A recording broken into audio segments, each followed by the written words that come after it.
Yun ang problema natin, ano? Meron tayong ilalabas na mga guidelines patungkol sa social distancing at sa health and safety protocols kaugnay sa pangangampanya. Pero hindi natin ma-implement sa ganang amin sa COMELEC, ha? Ang COMELEC kasi, yung mga panuntunan natin, mai-implement lang natin sa simula ng campaign period. Alam naman natin na ngayon pa lang, nangangampanya na yung mga kandidato natin. Nagpaparally na sila, nagpapa-meeting na, nagpapa-motorcade pa. Lahat yan, walang regulation from the side of the COMELEC. Kaya ang napakahalagang magbantay dyan ay yung mga health authorities natin. Halimbawa, IATF. No?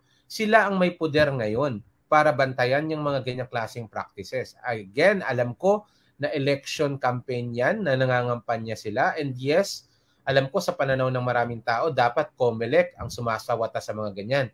Pero ang katotohanan yan, ang kapangyarihan ng COMELEC ay magsisimula lang sa campaign period. So ngayon, ang responsibilidad ay nasa IATF pa, no? Na IATF at sa PNP to make sure na yung mga kandidato natin, kapag sila'y nangangampanya, ay tumutugon at sumusunod sa ating mga health and safety protocols.